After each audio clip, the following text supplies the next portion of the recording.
Olá pessoal, vamos a mais uma videoaula e vamos falar hoje sobre aposto e vocativo. O que é o aposto? O aposto é um termo acessório na oração. Então, o que a gente tem em uma oração? Sujeito, predicado, complementos verbais, né, que são os termos que completam, integram o sentido do verbo, né, porque o verbo sozinho precisa de algum tipo de complemento, porque ele sozinho não tem o seu significado completo. Então, a gente tem os objetos, os complementos verbais. Então, são termos da oração que a gente vem estudando. Sujeito, predicado, complemento verbal, adjunto, adnominal, tá? O aposto, então o adjunto, adnominal, o adjunto, adverbial e o aposto são termos acessórios. O que são termos acessórios? E se forem retirados da frase, a frase continua existindo sem muito prejuízo de sentido. É claro que o aposto, ele traz uma informação complementar, né? Ele amplia o significado da frase, as informações da frase. No entanto, a frase continua existindo sem o aposto. É a mesma coisa do adjunto adverbial, por exemplo. João morreu de câncer, né? João morreu. Morreu é um verbo que não precisa de complemento. De câncer é um adjunto adverbial. Se eu retirar o adjunto adverbial, João morreu, a frase continua tendo sentido. No entanto, quando eu acrescento o adjunto adverbial de câncer, né, traz informações complementares a essa frase, amplia, né, as informações contidas nessa oração. Então, os termos acessórios são termos que eu posso retirar da minha frase, que a minha frase vai continuar existindo com sentido, tá? Então, o adjunto adverbial, o adjunto adnominal também. O menino é inteligente, passou de ano. Né? Inteligente é um adjunto adnominal de menino, né? Tá caracterizando o menino. Eu posso retirar o inteligente, que o menino, que é o núcleo do sujeito, vai continuar tendo sentido, tá? Então, os termos acessórios são termos que podem ser retirados da frase, que a minha frase vai continuar existindo, vai continuar tendo sentido. Só vai reduzir as informações contidas. E o que vai ser o aposto? O aposto é uma espécie de explicação que a gente vai ter dentro dessa frase. Depois eu falo do vocativo mais no finalzinho do slide, tá? Então, o que vai ser o aposto? Deixa eu vir aqui pro próximo, para a gente já começar a falar do aposto. Então, é um termo dentro da minha frase, assim como eu tenho adjunto adverbial, adjunto adnominal, complemento verbal, eu tenho o aposto. Então, é um termo utilizado para fazer uma explicação de algum termo anterior.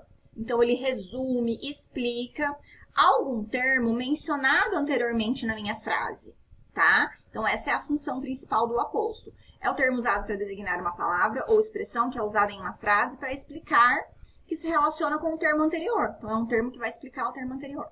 E tem a finalidade de esclarecer ou detalhar melhor. Então, é o quê? É uma explicação, um detalhamento ou um esclarecimento sobre algum termo que já foi mencionado na frase, tá? Normalmente, ele vai estar entre vírgulas, separado sempre por vírgulas, tá? Às vezes, dois pontos, travessão ou parênteses, mas quase sempre ele vai estar entre vírgulas. Então, vamos ver como que vai aparecer esse aposto na minha frase. Então, vamos lá. Fernando Pessoa, escritor português, era apaixonado por poesia. Então, percebam que Fernando Pessoa é o sujeito. Quem é que era? Fernando Pessoa. Fernando Pessoa, verbo de ligação, apaixonado por poesia, predicativo do sujeito. Escritor português, né, é uma informação a mais, né, adicional sobre Fernando Pessoa. É uma explicação sobre Fernando Pessoa. Né? Isso é um aposto, tá? Vejam que não é um complemento verbal, não é um adjunto adverbial, é uma explicação sobre um termo que foi mencionado anteriormente. Ayrton Senna, piloto de Fórmula 1, morreu em um acidente. Então, piloto de Fórmula 1 está fazendo uma explicação sobre o Ayrton Senna, trazendo uma informação a mais sobre o Ayrton Senna. Eu poderia retirar esses termos da oração e a oração continuaria existindo. Fernando Pessoa era apaixonado por poesia. Eu não disse que ele era escritor português. Ayrton Senna morreu em um acidente. Eu não disse que ele era piloto de Fórmula 1. Então, a frase continua existindo sem a presença do aposto. A vocês só desejo uma coisa, muita paz. Então, aqui é uma espécie de um resumo né, do que foi dito anteriormente, também é um aposto. Pode ser depois dos dois pontos. Então, pode ser entre vírgulas, após os dois pontos também. Foram elas, as meninas, que organizaram o evento, né? Então, foram elas que organizaram o evento. A frase estaria completa. Mas quando eu especifico as meninas, né? Então, eu tenho aqui um aposto especificador, porque eu especifiquei quem eram elas. Então, é uma explicação sobre quem eram elas. Também é um tipo de aposto, tá? Então, o aposto é esse termo que faz um resumo ou explica algum termo já mencionado na frase anteriormente. Aposto. Daí tem alguns tipos de aposto, tá? O aposto explicativo, que é o que a gente mais vai ver, né? Que ele explica um termo anterior, um termo já mencionado. Então, Gregório de Matos, autor do movimento barroco. Então, eu expliquei quem era Gregório de Matos. É considerado o primeiro poeta brasileiro. Então, eu expliquei aqui entre vírgulas quem era Gregório de Matos. Pedro, que é um dos meus melhores amigos, obteve nota máxima na prova de matemática. Então, que é um dos meus melhores amigos é uma explicação sobre quem é o Pedro, né? Estou dizendo quem é o Pedro, eu expliquei quem é ele. Né? Esse é o aposto explicativo e é o que a gente mais vai utilizar, tá? Ele faz uma explicação sobre um elemento que já foi mencionado anteriormente, tudo bem?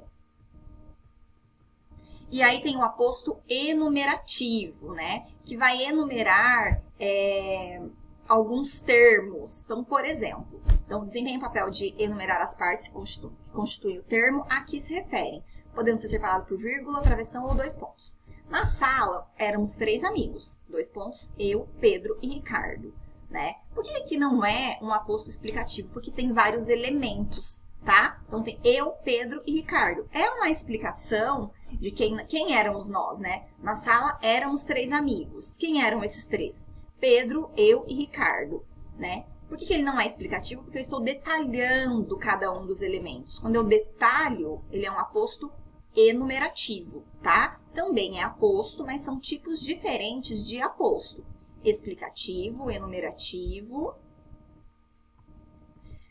Resumidor. O que é o resumidor? Então, eu vou pegar uma palavra que resume tudo que eu disse anteriormente, tá? Resume por meio de um pronome tudo aquilo que foi anteriormente expresso pelo termo principal, aquele que o aposto se refere. Então, carinho, atenção, mimos, brincadeira, tudo isso me deixava encantado. Esse tudo se refere ao que eu já falei anteriormente. Carinho, atenção, mimos e brincadeiras.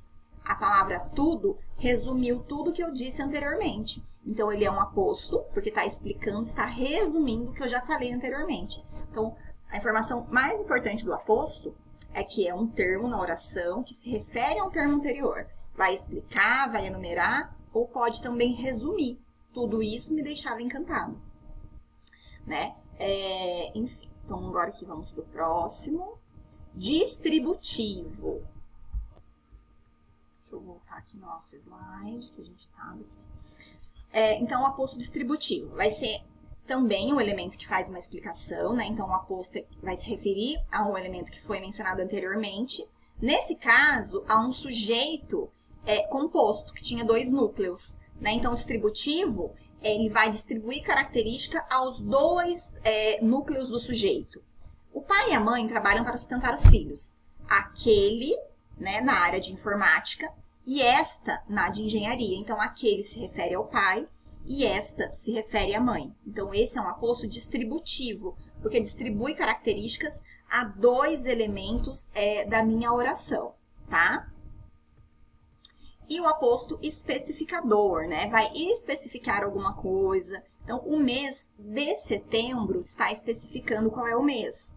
A poetisa Cecília Meirelles está especificando poetisa, tá? Nesse caso aqui, não vai ter pontuação, tá? Quando ele vai especificar, individualizar também, né? Então, o mês de setembro, a poetisa Cecília Meirelles também é um aposto, né? É uma explicação, tá? E, por fim, vamos ao vocativo, né? Então, enquanto o aposto é uma explicação, né? Um termo explicativo dentro da minha oração, e é um termo acessório, ele até pode ser retirado da frase, a minha frase vai continuar existindo, a minha oração vai continuar tendo sentido. O vocativo é um termo independente, né? Ele não pertence nem ao sujeito, nem ao predicado, não é um termo acessório. Então, ele é um termo que ele é à parte dentro da oração, tá? Ele é complementar à oração. Então, existe a oração, sujeito, predicado, os elementos dentro do sujeito e do predicado. E fora a parte tem o vocativo, tá? Que é um chamamento. O vocativo é o chamamento dentro da frase. Então, quando você diz, mãe, posso ir brincar com meus amigos? Esse mãe, que é o chamamento que você utilizou, é o vocativo. Então, é o termo dentro da frase que corresponde à invocação, chamamento. Então, é a função sintática que corresponde à invocação, chamamento. Muitas vezes, acompanhado por uma entoação exclamativa ou apelativa, geralmente separado por vírgulas, mas pode aparecer também com um sinal de exclamação ou interrogação. Quase sempre por vírgula, tá? Às vezes ele virá com exclamação ou interrogação. Então, João, volte já aqui. Maria, preciso falar com você. Então, percebam que preciso falar com você, o sujeito é oculto, porque é o eu. Preciso é o verbo, né? Preciso o quê? Falar com você. Falar com você é uma oração objetiva direta, porque completa o sentido do verbo precisar. Maria, então aqui eu tenho o sujeito oculto, verbo, complemento do verbo. O Maria, né, é fora a parte da oração, né? Então por isso que o vocativo é um elemento complementar. Ele pode ser retirado da frase sem prejuízo de significado. Então o vocativo sempre vai ser esse elemento dentro da frase que é o chamamento. Tá? Então, Maria, preciso falar com você. João, volte aqui. João, vírgula, volte aqui. João é o vocativo, né? Quando vocês colocam lá no WhatsApp, bom dia, mãe. Né? Esse mãe é o vocativo, porque a mensagem é bom dia. Mãe é o chamamento, é a quem você está se referindo. Você está chamando ela para dar bom dia. Mãe, vírgula, bom dia, ponto de exclamação, né? Maria, vírgula, você vai à festa? Né? Maria é o chamamento, é o vocativo dessa frase. Né? Então, vocês usam o vocativo o tempo inteiro aí no WhatsApp. Né? No WhatsApp é uma ferramenta que faz com que a gente utilize o vocativo bastante, porque a gente está sempre chamando alguém para conversar. Né? Então, João, você pegou o material? Esse João é o vocativo. Ele sempre tem que ser separado por algum sinal de pontuação. Quase sempre vai ser a vírgula, mas também pode ser, em alguns casos, a exclamação ou a interrogação, tá? Então, fique claro que é esse termo que você utiliza, esse chamamento para falar com alguém. Nem sempre vai estar no começo da frase, pode estar no meio, pode estar no final da frase. Não fiz a tarefa, professora. Professora é o chamamento. Professora, vírgula, não fiz a tarefa, tá? Então, esse professora é o vocativo, é o chamamento que você está utilizando dentro da frase, tudo bem? Espero que tenha ficado claro. É isso, pessoal. Bons estudos. Até mais.